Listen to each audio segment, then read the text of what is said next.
देवियों, भाई, आप जिस सत्र में शामिल हुए हैं, परिवार सत्र इसका नाम। परिवार देखने में एक मजाक जैसे चीज़ मालूम पड़ती है, ऐसे मालूम पड़ती है किसी छोटी चीज़ के लिए, छोटे काम के लिए आप लोगों को जमा कर लिया गया है। परिवार एक मजाक की बात है। घर परिवार ऐसा माया के बंधन में पड़े हुए हैं, परिवार से छुट्टी नहीं मिलती। परिवार माने आफत, परिवार माने मुसीबत, परिवार माने झगड़ा, परिवार माने जंजाल। आमतौर से इन्हीं शब्दों में परिवार की बात कही जाती है। तो आपको मैंने इसी के लिए बुलाया है क्या? इसी के जाल जंजाल में नमक मिर्च से लेकर के बच्चों की पढ़ाई लिखाई तक और बीवी की बीमारी से लेकर के माता और बीवी की लड़ाई तक के जो जंजाल होते हैं, उन्हीं जंजालों को महत्व देने के लिए मैंने बुलाया है कि आपको इसके लिए नहीं बुलाया है। मेरी दृष्टि से इसका बहुत महत्व है। इसका जिस शिविर का क्यों? परिवार शब्द मुझे बहुत प्यारा है। परिवार शब्द क्यों प्यारा है आपको? परिवार शब्दों में कई संभावना जुड़ी हुई है, इसलिए मुझे बहुत प्यारा है। एक तो इसलिए प्यारा है, अगला वाला दिन जबकि सारे संसार का न्याय निर्माण होने के लिए जाएगा, तो उसके सिद्धांत क्या होंगे, आदर्श क्या होंगे, गतिविधियाँ क्या होंगी, क्रियाकलाप क्या होगा, निर्धारण क्या होंगे। इन प्रश्नों का उत्तर एक ही है कि कौटुंबिकता, पारिवारिकता अगले दिनों इस संसार का लक्ष्य होगा और क्रियाकलाप होगा। इसके बिना संसार चल नहीं पाएगा। हर आदमी अपनी आपाधापी जिस घर में फैलती है, आपने देखा नहीं क्या हाल हो जाता है। बच्चे जेवर चुरा के भाग जाते हैं, औरतें अपने जेवर अपने मैके दे आती हैं, लड़कियां काम नहीं करती, बहुएं झगड़ती रहती हैं, हम तो अलग होकर के रहेंगे। बेटे अलग कुछ काम करते हैं और वहाँ से दुकान की गद्दी में से पैसे चुरा ले जाते हैं। हमने देखा नहीं किस तरीके से आपाधापी से कुटुंब बर्बाद हो जाते हैं, तो दुनिया क्यों बर्बाद नहीं होगी? आज दुनिया के सामने जिसका हम नवयुग की समस्याएं कहते हैं, बहुत से काम, बहुत सी बातें सामने हैं, बहुत फैयतें हैं, बहुत कठिनाई हैं, बहुत दिक्कतें हैं। इतनी सारी दिक्कतें हैं जो सुनने में समझने में पहाड़ जैसी मालूम पड़ती हैं और करने में तो ऐसी मुश्किल मालूम पड़ती है कि इसका शायद समाधान संभव ही नहीं है, ऐसा मालूम पड़ता है दुनिया की समस्याओं की बाबत। लेकिन मित्रों, आपको एक विचार ही करना पड़ेगा और इस पर समाधान पर विचार ही करना पड़ेगा, क्योंकि दुनिया बहुत छोटी हो गई। जितना पहले ज़माने में थी, पहले ज़माने में दुनिया बहुत फैली हुई थी और एक आदमी का दूसरे से कम ताल्लुक था। जो आदमी जहाँ रहते थे उन्हीं के लोगों में बसते थे, उन्हीं खाते पीते थे, कुछ मालूम ही नहीं था कहीं क्या हो रहा है, कहीं क्या हो रहा है। औरतें कहती थी सारी दुनिया तो घूंट मारती है। अरे बाबा, सारी दुनिया कहाँ घूंट मारती है? साहब, सारी दुनिया घूंट मारती है और हम ही को आप मना करते हो। तो सारी दुनिया कहाँ मारती है बताइए ना? बंगाल में मारती है कोई, मद्रास में मारती है, महाराष्ट्र में मारती है, गुजरात में मारती है, पंजाब में मारती है? नहीं साहब, सारी दुनिया मारती है। सारी दुनिया कितनी छोटी थी? सारी दुनिया इतनी छोटी थी जितना उसका मोहल्ला। सारी दुनिया इतनी छोटी थी जितना उसके पीहर और ससुराल के बीच का दायरा। दुनिया इतनी छोटी थी ना, कभी की बात है। पुराने ज़माने में दुनिया इतनी छोटी थी। आज दुनिया छोटी कहाँ नहीं, आज तो दुनिया बहुत फैल गई, बहुत नज़दीक आ गई है। दुनिया की समस्याओं से आप चाहें कि हम बचे रह सकते हैं, आप बचे ही नहीं सकते। आप सिनेमा की समस्याओं से बचेंगे क्या? बच के दिखाइए ज़रा, बच के दिखाइए। आपका बच्चा हैप्पी कट बाल पहने फिरता है ना, देखा नहीं आपने? फिल्म के गाने गाता फिरता है ना, देखा है ना आपने? और आपने ये नहीं पूछा बेटे तुम क्या करोगे, बेटे क्या करोगे? आपसे तो कहने की हिम्मत नहीं पड़ी है, पर अपने दोस्तों से कहता फिरता है तो फिल्म एक्टर बनूंगा। तो अपनी मम्मी के जेवर चुरा के भागा था ना। ऐसा एक बार तो भागा था पकड़ के। अच्छा, कहाँ गया था बताइए? मुंबई गया था। मुंबई गया था, क्यों गया था? अरे मुंबई, ऐसा फिल्म एक्टर बनूंगा। तो फिल्म एक्टर के लिए मम्मी के जेवर क्यों चुरा ले गया था? किराए भाड़े के लिए, दूसरे के लिए, तीसरे के लिए एक्टर बना नहीं साहब। फिल्म वालों ने कभी जाने भी नहीं दिया, उसने भी नहीं दिया, महिलाओं लौट के गया। क्या होता है? आप दुनिया से बचेंगे क्या? बच के दिखाइए। सिनेमा के असर से अपने बच्चे को बचा के दिखाइए। हम तो रामायण पढ़ेंगे और गुरु दीक्षा दिला के लाएंगे। आप दिला ले जाइए गुरु दीक्षा। हवा की जमाने की हवा को रोकिए ना, जमाने की हवा से लड़की को रोकिए ना, अपनी को लड़के को रोकिए ना अपने को, तब तलाटी का भाव मालूम पड़ेगा। जमाने के साथ में हम जुड़े हुए हैं, जमाने के साथ में अलग नहीं हो सकते। जमाने की समस्याओं से आप अलग कैसे रह पाएंगे? जमाने से हम दूर रहेंगे, अपने घर की दुनिया अलग बसा लेंगे। कभी था ऐसा 100, 200, 500 वर्ष पहले ऐसी भी दुनिया रही होगी कि आप अपने काम से काम रखिए, दुनिया से क्या मतलब है। आज तो दुनिया आपके साथ गुथी हुई है और आप दुनिया के साथ गुथे हुए हैं। इन परिस्थितियों में एक ही समाधान है दुनिया के लिए। कैसा? आदमी को कुटुंब के आधार पर जीना पड़ेगा। कुटुंब के सिद्धांतों को अपनाना पड़ेगा। कुटुंब के सिद्धांत क्या है? कुटुंब का एक ही सिद्धांत है, एक ही सिद्धांत है, मिलजुल के रहना, एक और मिल बांट के खाना। मिल बांट के खाना नहीं, हम जमा करेंगे नहीं, आप जमा नहीं कर सकेंगे। आप मिलजुल के काम कीजिए, सहकारिता के आंदोलन पर काम चलाइए, मिलजुल के काम कीजिए, और जो कुछ भी आप कमाते हैं मिल बांट के खा जाइए। ऐसा मिल बांट के तो हम नहीं खाएंगे, हम ज़्यादा कमाते इसलिए अपना महल बनाएंगे, तिजोरी बनाएंगे और अपने जेवर बनाएंगे और कपड़े बनाएंगे और ज़्यादा खड़ी करेंगे। आपकी मर्जी, आप खड़ी करना चाहें तो कर ले मरी से, मैं कौन होता हूँ मना करने वाला। पर मैं एक बात कह देता हूँ, इससे गुत्थियाँ उलझेंगी, समाधान नहीं हो सकेंगे। समाधान होने का सिर्फ तरीका एक है, आदमी को कौटुंबिकता, आज या तो कल, कल नहीं तो परसों, परसों नहीं तो अगले दिन, आदमी को कुटुंब की तरीके से रहना पड़ेगा। और कोई भी तरीका है नहीं, इसके अलावा कोई तरीका नहीं। आदमी कुटुंब बना के रहना पड़ेगा। कुटुंब में क्या होता है? कुटुंब के तो सिद्धांत है। क्या सिद्धांत है?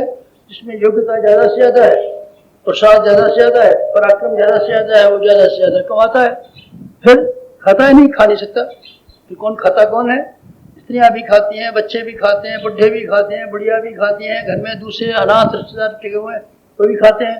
ईसा जो कमाएगा खाएगा नहीं, भाई साहब कमाएगा तो ज़्यादा कमाएगा, सही ये बात ठीक है, लेकिन खाएगा नहीं, मिलजुल के खाएगा। ये क्या है? ये कुटुंब के सिद्धांत। कुटुंब के सिद्धांतों के आधार पर, कुटुंब के सिद्धांतों के आधार पर हमारा घर चलता है, कुटुंब के आधार पर हमारी गृहस्थी चलती है, कुटुंब के आधार पर हमारा परिवारों का निर्माण होता है। और कुटुंबों का आधार ही अगले वाली दुनिया का एकमात्र सिद्धांत होगा। आगे वाली नीतियाँ जो बनेंगी, कानून बनेंगे, कायदे बनेंगे, नियम बनेंगे, मर्यादा बनेंगी, धर्म बनेंगे, संस्कृति बनेंगी, जो भी बनेगा, क्या बनेगा मुझे मालूम नहीं, लेकिन जो भी मनुष्यों को चलने के लिए कायदे और कानून बनेंगे, उसमें एक ही सिद्धांत मुख्यतः काम करेगा। क्या नाम है? पारिवारिकता, कौटुंबिकता। ऋषि तो बहुत पहले से जानते थे, इसीलिए ऋषियों ने वसुधैव कुटुम्बकम का नारा लगाया था। वसुधैव कुटुम्बकम, वसुधैव कुटुम्बकम, वसुधैव कुटुम्बकम, वसुधैव कुटुम्बकम। सारी दुनिया एक कुटुंब के तरीके से रहनी चाहिए, मिलजुल के रहनी चाहिए, मिल बांट के खाना चाहिए, हिल मिल के रहना चाहिए। हिल मिल के रहिए, मिल बांट के खाइए, हिल मिल के रहिए, मिल बांट के खाइए।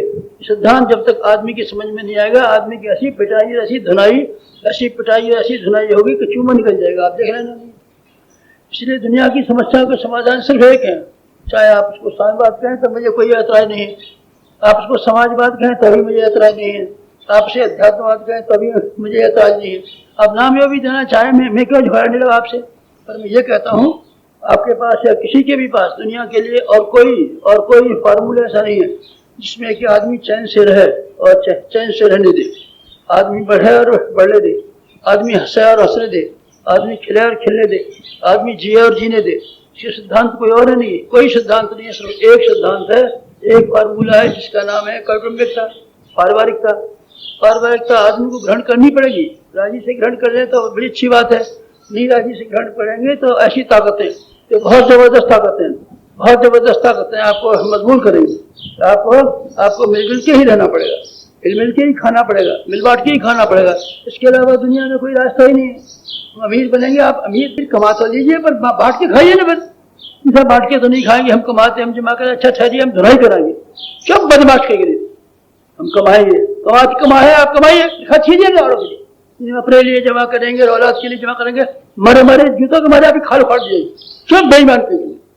सब रामायण पाठ करेंगे, हनुमान चालीसा पाठ करेंगे और जमा हम अमीरी करेंगे और बेटे को अमीर बनाएंगे और बेटे को अमीर बनाएंगे, तो क्या करेंगे आप? भजन, सब भजन करते हैं, पूजा करते हैं, रामायण का पढ़ते हैं और प्राणायाम करते हैं। आप करते हैं अपना असर, आप सिद्धांतों को तो समझते नहीं है, जिसके लिए ये सारी चीजें बनाई गई हैं। ये पूजा पाठ किसके लिए बनाया गया है? भगवान को खुश करने के लिए नहीं, भगवान को खुश करने के लिए आपके पूजा पाठ की कोई जरूरत नहीं। भगवान से हमने बातचीत की थी एक दिन और हमने ये पूछा उनसे, क्यों साहब आपका क्या ख्याल है? दुनिया वालों का ये ख्याल है कि आप पूजा करने वालों पर प्रसन्न हो जाते हैं और आप सुपारी खिलाने वालों पर खुश हो जाते हैं, आप नारियल चढ़ाने वालों पर खुश हो जाते हैं और आरती उतारने वालों पर खुश हो जाते हैं, आप स्तोत्र पाठ करने वालों पर खुश हो जाते हैं। हमने एक बार भगवान जी से पूछा, भगवान जी बहुत नाराज हुए, झल्ला पड़े। आप तो गुरु जी पढ़े लिखे आदमी, हम तो पढ़े लिखे आदमी हैं, हम तो पढ़े लिखे आदमी, तो आप ऐसी बेहुदा बातों पर यकीन करते हैं? हम ऐसे जलील हो सकते हैं, हम ऐसे कमीने हो सकते हैं, हम ऐसे घटिया हो सकते हैं कि हम छोटी छोटी चीजों को उपहार लेकर के और छोटी सी प्रशंसा करा करके लोगों की उल्लू सीधा करेंगे? आप हम ऐसे कमीने मानते हैं?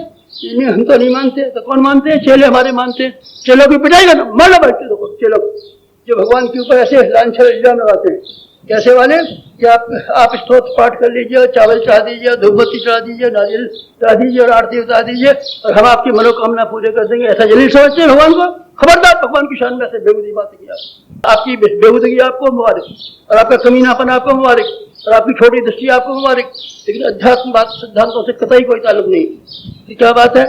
तो सारे का सारा अध्यात्म, इसमें पूजा पाठ भी शामिल है, जब अनुष्ठान भी शामिल है, ध्यान धारणा भी शामिल है। सारे के सारे जो कलेवर खड़ा हुआ है सिर्फ उसका उद्देश्य एक है, मकसद एक है, आदमी की नीयत और आदमी का चिंतन और आदमी का चरित्र, आदमी के व्यवहार को एक खास किस्म के ढांचे में डाल दिया और कोई मकसद नहीं। ऐसा देवता को पूजा करते हैं, देवता को पूजा करते हैं, देवता को भाई साहब फुर्सत ही नहीं। देवता बहुत व्यस्त था। हमने एक दिन देखा देवता इतना ज्यादा व्यस्त था, हमसे भी ज्यादा। गुरु जी हम आपको माला पहनाएंगे और आपके लिए खड़ाऊं लाएंगे, आप खड़ाऊं पहन लीजिए और खड़ाऊं करके चल लीजिए। तो भाई साहब लिखने का हमारा समय, ये सब आप खड़ाऊं पहन लीजिए और हम आपकी आरती उतारे जाना चाहते हैं और आपके चरण धोकर के पीना चाहते हैं और आपके ऊपर तेल मालिश करना चाहते हैं, तो हम मारेंगे हमें, हमारा काम कहाँ जाएगा? देवताओं में से हर एक देवता इसी तरीके से व्यस्त है, तो भगवान भी शामिल है। आपकी ही बेहुदगियों को सुनने के और समझने के लिए उनके पास कतई टाइम नहीं। उनके पास इतनी बड़ी दुनिया है, इतनी बड़ी दुनिया को कैसे संभाल पाएंगे आप बताइए? जरा से खेत होते हैं, जरा से खलियान होते हैं, जरा सी फैक्ट्रियाँ होती हैं, उनको संभालने में आदमी का कचूमन निकल जाता है। तो भगवान को कितना बड़ा काम करना पड़ता है। आपने हमको देखा नहीं बस किस तरीके से काम करते हैं, 18 घंटे काम करते हैं तो अपने जिम्मे के कामों को पूरा करते हैं। ब्रह्मचर्य के काम हमारे पास है, लेखन के काम हमारे पास है, इतनी बड़ी मिशन के काम हमारे पास है, इसलिए इसको पूरा करने के लिए हमको दिनों रात व्यस्त रहना पड़ता है। हम जैसे छोटे आदमी को इंदिरा गांधी से मालूम कीजिए ना, मिलके आइए ना, हम आपकी आरती उतारेंगे, उसका सेक्रेटरी आपको डंडे मार के भगा देगा।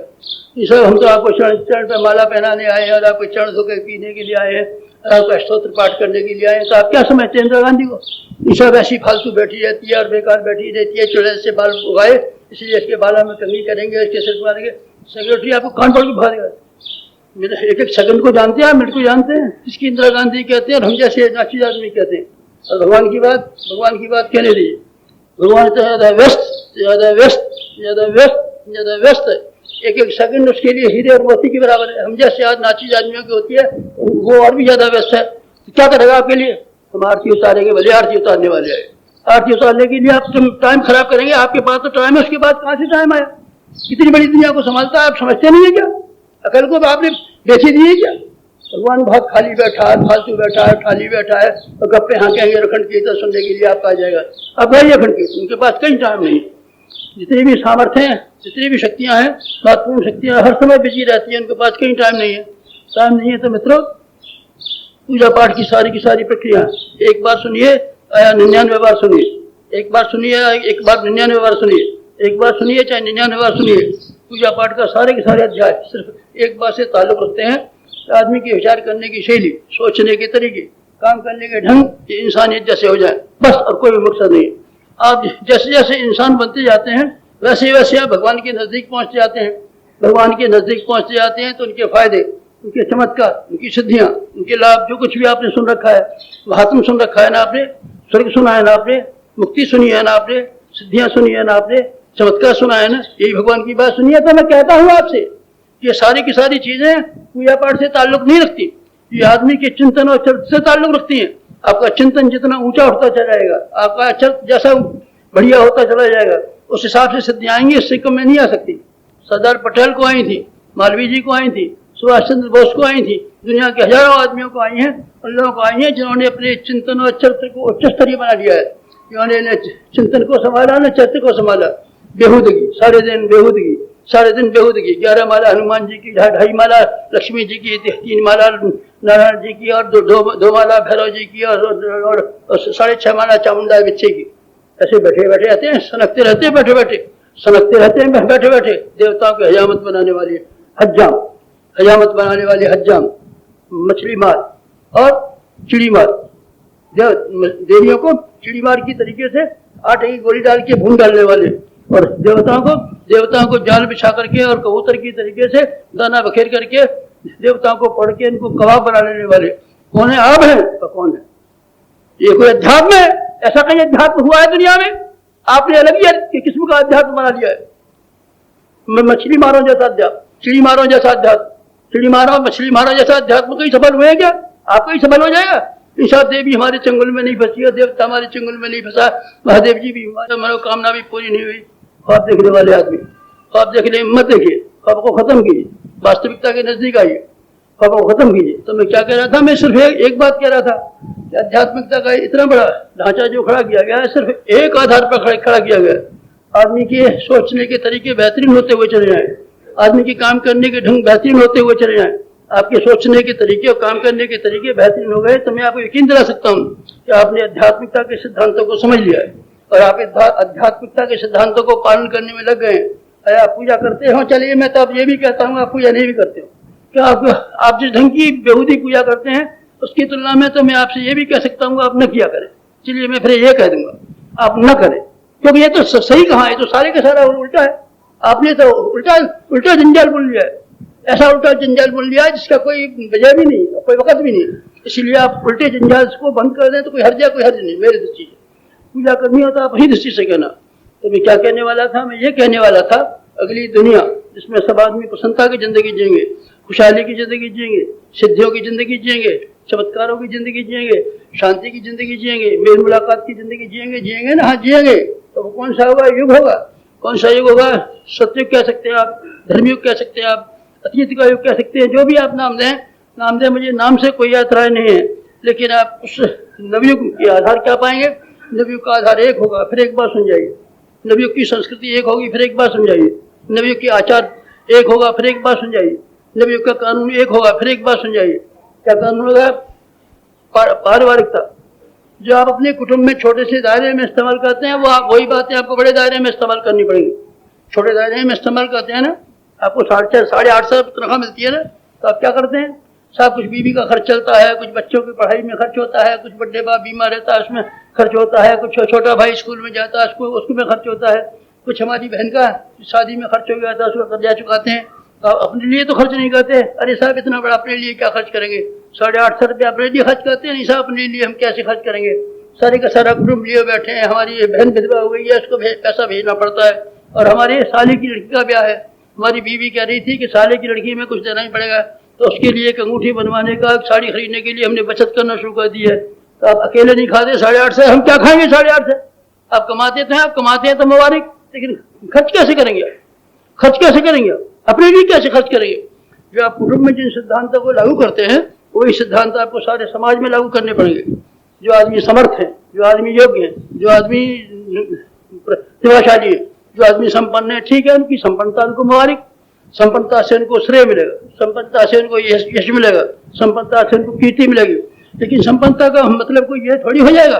कौन सा वाला कि आप संपन्नता से जो कमाएंगे आप स्वयं खाते रहेंगे? आप ऐसे करेंगे क्या? आप ऐसे करेंगे? जो संपन्नता से कमाते हैं वो स्वयं खाएंगे? आपका गला दबोच करके उल्टी करा लीजिएगा, ये सब हम खा जाएंगे। अच्छा खा के दिखा दीजिए, अभी तो हम कुछ नहीं कहते आपसे, लेकिन अध्यात्म युग आएगा तभी उसी तरह का आएगा, और साम्राज्य का युग आएगा तभी ये भी आएगा। कैसा आएगा कि आपकी गर्दन दबोच जाएगी, गर्दन दबोच जाएगी, जो अनावश्यक हमने खाया उलटिए खाते चले आ रहे, पेट में भरते चले आ रहे, पेट भरने के लिए जितनी गुंजाइश उतना भरिए, बाकी निकाल दीजिए। तो ये जमाना आ रहा है, बिल्कुल आ रहा है। आप चाहे इस कान सुने चाहे उस कान सुने, चाहे प्रसन्नता पूर्वक सुने चाहे नाखुशी सुने, मैं क्या कर सकता हूँ?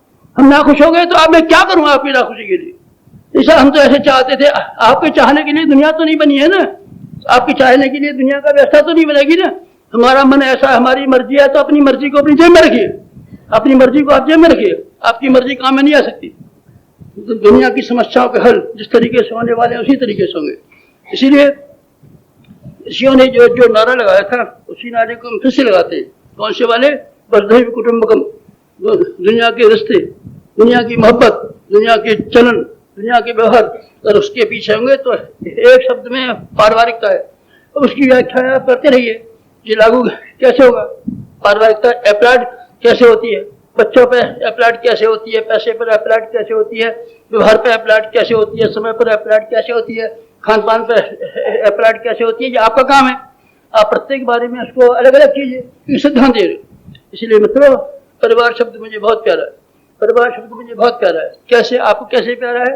जब कभी भी मेरे मन में उमंगें उठी है और संज्ञा उठी हैं, जब भी मैंने संगठन की दिशा में कदम बढ़ाया है, तो मैंने कभी कोई संस्था नहीं बनाई, संगठन का नाम ही नहीं लिया। डेमोक्रेसी, लानत डेमोक्रेसी पर। कौन सी? बेवकूफ़ और बेहूदे आदमी जम जाते हैं, और बेहूदे और बेवकूफ़ आदमी जमने के बाद में अपना कब्जा जमा लेते हैं। हर चीज़ को आया वो गवर्नमेंट हो अथवा सोसाइटियाँ अथवा संस्थाएं, और वो इतना हैरान करते हैं, उतना हैरान करते हैं, आया ग्राम पंचायतें क्यों न। तो आप डेमोक्रेसी बिलीव करते हैं, मैं डेमोक्रेसी बिलीव नहीं करता। तो आप किस चीज़ में बिलीव करते हैं? मैं पारिवारिकता में बिलीव करता हूँ, पारिवारिकता में बिलीव करता हूँ, कुटुंब में बिलीव करता हूँ। समझदार आदमी अपनी समझदारी का और ईमानदार आदमी ईमानदारी का सारे के सारे अपने समूह के लिए और समुदाय के लिए खर्च करते हैं। ये क्या है? ये पारिवारिकता है। मुझे आपको संस्था प्यारी है, मुझे बिल्कुल प्यारी नहीं। संगठन प्यारे हैं, मुझे संगठन भी प्यारे नहीं है। आप कमेटियां बनाते हैं, मुझे कमेटियों से कोई लगाव नहीं है। आप पंचायतें चुनते हैं, मुझे पंचायतों पर जरा भी विश्वास नहीं है। तो आप इस बात में विश्वास करते हैं, मुझे एक ही शब्द प्राणों से प्यारा है, परिवार शब्द। तो क्या किया है मैंने? जितने भी संगठन आज तक बनाए हैं सब परिवार शब्दों में बनाए हैं। पहले ये था, क्या था? गाती तो बहुमी नहीं बनी थी। जब ये मिशन नहीं बना था, केवल अखंड ज्योति अखबार निकलता था, तो अखंड ज्योति परिवार, अखंड ज्योति परिवार, अखंड ज्योति परिवार शब्द का हम इस्तेमाल करते थे। हमने अखंड ज्योति परिवार का इस्तेमाल किया। आप देख लीजिए, पुराने हमारे लेटर पैड छपे होंगे, पुराने कहीं कहीं संगठन बनाए थे, अखंड ज्योति परिवार के नाम से बनाए थे। उन दिनों ये था ही नहीं गायत्री। गायत्री का जब प्रचार करना शुरू किया तो हमने गायत्री परिवार नाम की संस्था बना दी। फिर क्या हुआ? युग निर्माण आंदोलन जब शुरू किया तो उसके लिए युग निर्माण परिवार शब्द का इस्तेमाल करना शुरू कर दिया। अब हमने प्रज्ञा अभियान चलाया है, तो प्रज्ञा अभियान में प्रज्ञा परिवार शब्द का इस्तेमाल करना शुरू कर दिया। परिवार, गायत्री परिवार, प्रज्ञा परिवार, परिवार हमारे प्राणों का अंश है। आप देखते नहीं हम परिवार किस तरीके से चलाते हैं, परिवार हमारा किस तरीके से जुड़ा हुआ है। यहाँ अपने रहन सहन के तरीके, हमारे दूसरे काम करने के तरीके देखे नहीं है क्या?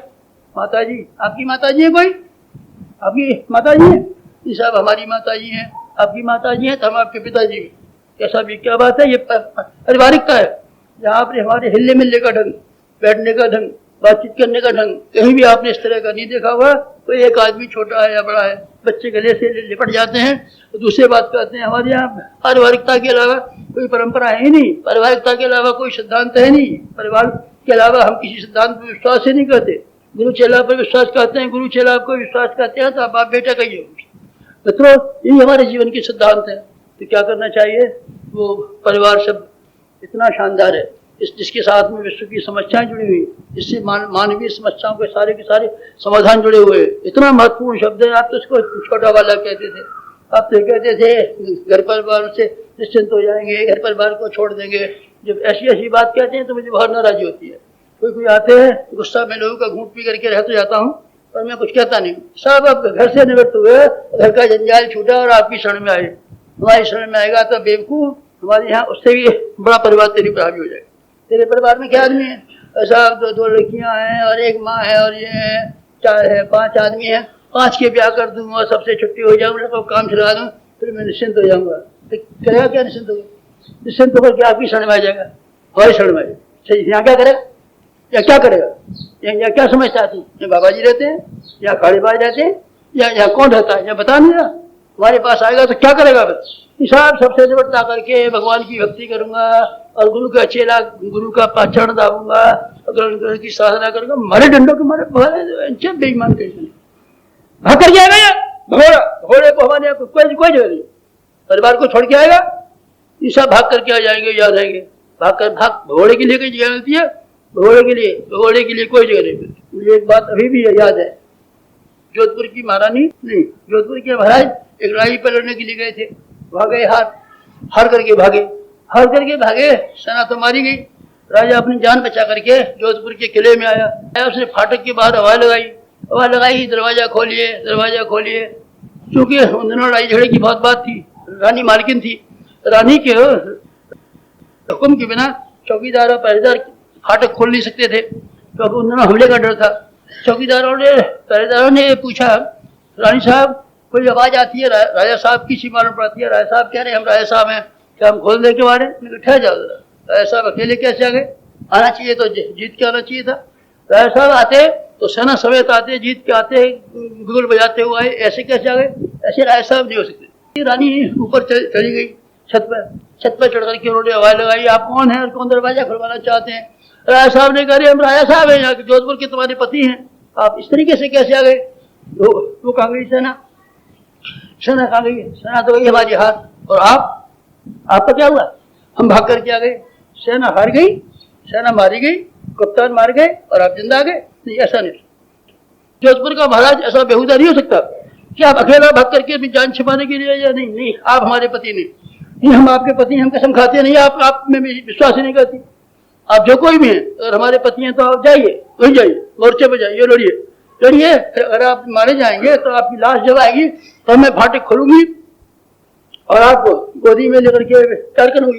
घोड़े को मैं करूंगी कोई प्यार? घोड़े से मेरी मोहब्बत हो सकती है? हम घर को छोड़ के आ जाएंगे, परिवार को छोड़ के आ जाएंगे, गुरुजी आपकी शरण में आ जाएंगे, आपकी शरण में आ जाएंगे तो मैं फाटक बंद कर दूंगा। यहाँ से मर में तुम्हारे भाग दूंगा। चुप बदमाश के गिरी घोड़े। घोड़ों से क्या क्या करना? घोड़ों से हमारे जीवन की अंतिम सांस, हमारे जीवन की सांस लड़ाई लड़ते रहते मरेंगे। आप भागेंगे भाई, हम निवृत्त हो जाएंगे, कर्तव्यों से आप निवृत्त हो जाएंगे, जिम्मेदारियों से आप निवृत्त हो जाएंगे, निवृत्त हो जाएंगे। किससे निवृत्त हो जाएंगे? लड़की की शादी से निवृत्त हो जाएंगे। तो लड़की की शादी है कोई काम आपके जिम्मे? समाज नहीं है कहीं, देश नहीं है कोई, इसा हम निवृत्त हो जाएंगे। लड़की का ब्याह करने तस्का अर्थ है कि लड़की के ब्याह के लिए आप पैदा हुए थे, लड़की का ब्याह ही आपके लिए काम है, लड़की का ब्याह ही आपको मालूम हुआ था। चुप बर्बाद के लिए तो क्या करना चाहिए? पारिवारिकता। पारिवारिकता बड़ी विशाल चीज है। आध्यात्मिकता के सिद्धांतों को भी आप समझते हैं कुछ? आध्यात्मिकता की प्रैक्टिस ही करते रहते हैं, नाक में सेवाई निकालते रहते हैं, प्राणायामी करते रहते हैं, मलाई घुमाते रहते हैं कि अध्यात्म की फिलॉसफी भी कभी सुनिए आपने? आध्यात्मिकता की फिलॉसफी सुनिए जरा, आध्यात्मिकता के सिद्धांतों को सुनिए।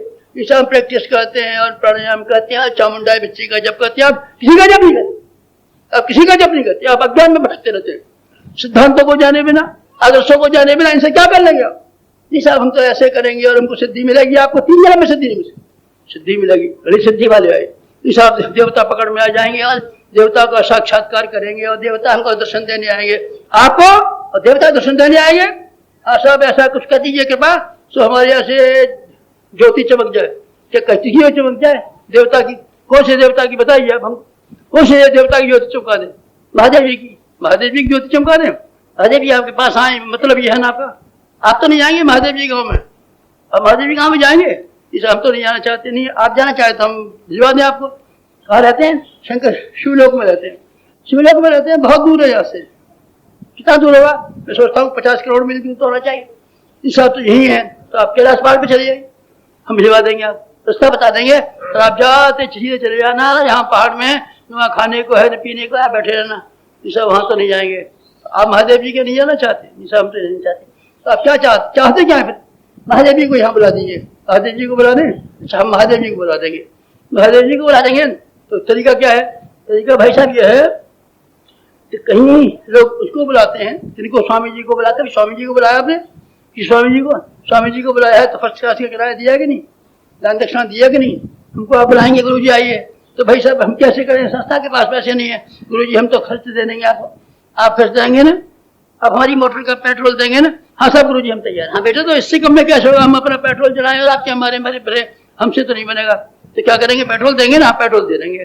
पक्की बात रही? हाँ पक्की बात रही। तो आप लाइए महादेव जी का पेट्रोल निकालिए। लक्ष्मी नारायण को बुलाना चाहते हैं? हाँ साहब लक्ष्मी नारायण को, दोनों को ही हम कह देंगे। हम जाएंगे तो उनसे टेलीफोन से बातचीत कर लेंगे, दोनों को ही बुला देंगे।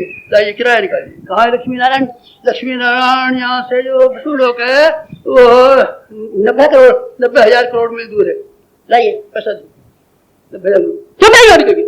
चुप जाएंगे। सारे दिन बकवास करते थे, बकबक करते थे। देवता का दर्शन करा दे तुम्हारा सिर क्या अज्ञान करेंगे? दर्शन करा दे। दिमाग खराब है, दिमाग खराब, दर्शन करा दे। तो क्या करना चाहिए? आप आध्यात्मिकता के सिद्धांतों को समझ जाइए। आध्यात्मिकता के सिद्धांतों में सिर्फ एक बात शामिल है कि आदमी अपने आप के ऊपर हावी होता है, देवता पर हावी नहीं होता। देवता पर हावी होने की कोई जरूरत नहीं है। देवता की गर्दन मरोड़ने की कोई जरूरत नहीं है। देवता के सामने नाक रगड़ने की कोई जरूरत नहीं है आपको। अपने आप पे नाक रगड़िए, अपने आप की गर्दन दबोचिए, अपने आप को सही कीजिए, अपने आप को रास्ते पे ले आइए। देखिए वो सारी सिद्धियां जो आपको बताई गई थी पूरी होती है कि नहीं? मैं आपको यकीन दिलाता हूँ हर सिद्धि पूरी हो जाएगी। अपने ऊपर हावी तो होइए, अपने आप की देखभाल तो कीजिए, अपने आप को सुधार करना शुरू कीजिए। अपने आप को तो जलालत में दिन दिन डुबोते चले जाते हैं और देवताओं की हजामत बनाने के लिए उस तरह क्या चीजें फिरते हैं। देवता की हजामत बनाएंगे, देवता को ऐसे ही बेअक्ल समझते हैं? ऐसा नहीं हो सकता। तो क्या करना पड़ेगा? अगले दिनों जो अध्यात्म, व्यवहारिक अध्यात्म और काम में आएगा, तो उस व्यवहारिक अध्यात्मकता का स्वरूप चिंतन के तरीके वही होंगे जो आपके परिवार में होते हैं। बेटी के तो यहाँ पे कैसे ख्याल आते हैं बताइए जरा। बेटी के लिए तो हमारे बहुत अच्छे ख्याल आते हैं, और हमारी मन्नी है और हमारी बेटी है और बड़ी पवित्र है। कि कितनी उम्र की है? सब हमारी बेटी है 22 साल की हुई है, एमएससी कर चुकी है, और इम्तहान क्या नाम है, इम्तहान देने वाली है, उनकी शादी करेंगे तो क्या वर्ष की बताइए आपने? 22 साल की। 22 साल की। तो आप तो उस दिन सिनेमा में गए थे और कुछ उनकी आप फिल्में देख रहे थे और ऐसी ऐसी बातें कर रहे थे। ये लड़की आपके घर में 22 साल की ऐसी शादी कर लीजिए ना, ऐसा बात क्या बात कहते हैं? ठीक है, मैं समझ गया। पारिवारिकता में सब चीज शामिल, हर चीज शामिल है। पारिवारिकता में आपकी शादी लड़कियों के लिए दृष्टिकोण क्या होना चाहिए, और आपकी बहन के लिए दृष्टिकोण क्या होना चाहिए, और आपके लिए बुढ़ों के लिए माँ के प्रति दृष्टिकोण क्या होना चाहिए। सारे के सारे सिद्धांत आध्यात्मिकता के आ तो गए हैं परिवार में, कहाँ से लाएंगे आप? परिवार में सीखिए ना, परिवार को सिद्धांतों को का दर्शन को निभा डालिए ना। परिवार त्याग तब की, और परिवार त्याग की, परिवार तब की, परिवार त्याग की एक वेदी आपको सीख दी। इसलिए आपको अध्यात्म सीखना हो तो मैंने आमतौर से लोगों से कहा है कि आप अपने जंगलों में, तपोवनों में साधना करने मत जाइए, घर को तपोवन बनाइए। तपोवन बनाने का काम हमारे जिम्मे सौंपिए। हम जंगल में जाएंगे, आप जंगल में मत जाइए, आप अपने घर को साधना स्थल बनाइए। कितनी भारी पुस्तकें हैं, इस पर हमने बहुत जोर देकर लिखा है। आप घरों के वातावरण को सही कीजिए। मित्रों, ये क्या है? ये आपकी आध्यात्मिकता की बात मैं कहता हूँ। आपको आध्यात्मिकता के आध्यात्मिक सिद्धांतों को व्यवहार में उतारने के लिए जैसी सुंदर प्रयोगशाला, जैसी सुंदर लेबोरेटरी, ऐसी आप कहीं तलाश करना चाहें तो कहीं मिल ही नहीं सकती। जिनके एहसान आपके ऊपर हैं, उन एहसानों को चुकाइए ना। पिता आपकी जिंदा है ना? हाँ जिंदा है। और आपकी माँ जिंदा है? माँ जिंदा है। आप एहसान नहीं चुकाते, इसे हम तो अपेक्षा करते रहते हैं, और हम तो बीवी पे ही ध्यान देते हैं, और अपने बच्चों के लिए सामान लाते रहते हैं। और बुढ़िया को तो दवाई की शिकायत है, और एक दिन कह रही थी हमारे लिए दवाई का इंतजाम कर दीजिए, हमने किया। तो आपको अपने बड़ों के ऊपर एहसान जिनके ऊपर है, उन एहसान जिनके ऊपर है, उनका चुकाना आप नहीं सीखेंगे। आप माता की सेवा नहीं करेंगे क्या? आप ये उम्मीद रखेंगे कि आपके बच्चे आपकी सेवा करें? आपको वो ध्यान नहीं है क्या? इससे अच्छी प्रयोगशाला हम कहाँ से लाए आपको? जो श्रेष्ठ गुण जो आपको विकसित कर सकते हैं, तो आप कहाँ से सीख पाएंगे? तो कौन सी जगह जाएंगे? कौन सा योगाभ्यास आप तलाश करेंगे? किसका मार्गदर्शन करेंगे? एक ऐसी शानदार लेबोरेटरी जो आपको पहले से बनी हुई रखी है परिवार के रूप में, कि आप उसको सही नहीं कर सकते, आप वैसा परिचय नहीं दे सकते जैसा कि आपकी धर्मपत्नी ने दिया है। त्याग का, सेवा का, परोपकार का, आत्मसमर्पण का, वो सिद्धांत जो गीता में बताए गए हैं, एक महिला करती रही आपके घर में, आप उन सिद्धांतों को स्वीकार नहीं करेंगे। आपकी धर्मपत्नी घर से आई ना, अपने बाप को और अपने भाई को और अपने बहन को छोड़ के आई ना, आई और आने के बाद में आपके घर आ गई ना। अपनी जवानी, अपना रंग, अपना रूप, अपना प्रसाद आपके हथेली पर रखा ना, सब रखा। घर से जो लाई थी माँ बाप के यहाँ से, ये जेवर लाई थी, पैसा लाई थी, कपड़े लाई थी, अपने सास के हाथ पर रखा ना, सब सास के हाथ पर रखा। और जब आपको जरूरत पड़ गई थी तो अपना जेवर बेच देने की, गिरवी रख देने की, तो आपकी बीवी ने दे दिया ना? दे दिया था। और आपकी प्रसन्नता के लिए, आपकी खुशहाली के लिए क्या नहीं किया आपकी बीवी ने? और चौकीदारन की तरीके से आपके लिए सेवा में लगी नहीं रही। उसके शरीर में गुंजाइश थी कि नहीं थी, लेकिन जब आपने बच्चों की डिमांड की तो आपकी प्रसन्नता के लिए अपने शरीर में से मांस के लोथड़े काट के बच्चों के रूप में आपके सामने रखे हैं ना। त्याग इससे ज्यादा होता है कोई? और कैसा त्याग होता है? उसमें 18 घंटे काम करने वाली 4-6 घंटे कैसे सो जाती है गरीब। सो जाने के बाद में रूखी रोटियों के ऊपर, अब फटे हुए कपड़ों के ऊपर, न जिसने अपना वेतन मांगा, न कभी पैसा मांगा, न प्रोविडेंट फंड मांगा, न बोनस मांगा, न ग्रेजुटी मांगी। इस तरीके से नौकरानी की तरीके से सारी जिंदगी खपा दी। और आप कैसा अध्यात्म चाहते हैं और कैसा अध्यात्म होना चाहिए? आपको एक सिखाने वाला मास्टर नहीं मिला, आपकी माँ नहीं है आपके पास, आपको जो अध्यात्म सिखा सके। कलेजे का खून निकाल करके सफेद दूध के रूप में किस तरीके से अपने बच्चों के लिए खर्च किया जा सकता है? स्वयं गीले में सो करके बच्चों को सूखे में कैसे सुखाया जा सकता है? आपने देखा नहीं अध्यात्म का वातावरण में कहाँ से लाऊंगा आपके लिए? आप गुफा में जाएंगे, आप आश्रम में जाएंगे, आप आश्रम कहाँ से लाएंगे? इससे बड़ा आश्रम कहाँ है आपके लिए? कौन सा? इसमें आपकी बीवी रहती है, इसमें आपकी माँ रहती है, इसमें आपकी बहन रहती है। आप संयम सिखाने के लिए भी कहाँ ले जाऊंगा आपको? ब्रह्मचर्य के लिए कहाँ शिक्षा दूं? आप अपनी बहन से सीख लीजिए ना। जवान लड़की को देख करके आपकी आंखों में शैतान तो नहीं आता? नहीं, शैतान तो नहीं आता, तो बहन सिखाती है आपको और आपकी बेटी सिखाती है आपको। आंख में शैतान नहीं आना चाहिए। जवान औरत को देख करके भी आंखों में शैतान नहीं आना चाहिए। इसका व्यवहारिक शिक्षण देने के लिए आपकी लड़की जितनी ज्यादा आपकी अध्यापिका हो सकती है। और कौन सी अध्यापिका लाऊं आपके लिए? कौन सा महात्मा लाऊं आपके लिए? संत कहाँ से लाऊं मैं आपके लिए? विद्वान कहाँ से लाऊं मैं? योगी कहाँ से लाऊं मैं आपको? जिस बात को सिखा नहीं सके आप, आपकी बीवी सिखा सकती है और आपकी बेटी अलग तरह की नसीहत देती है और आपकी माँ अलग तरह की नसीहत देती है और आपका छोटा बहन भाई अलग तरह की नसीहत देता है और आपकी माँ तरह की अलग तरह की नसीहत देती है। उन आध्यात्मिक सिद्धांतों को व्यवहार में उतारने के लिए आप पूरी तरीके से इस लेबोरेटरी में, इस प्रयोगशाला में, इस नर्सरी में सब कुछ सीख सकते हैं।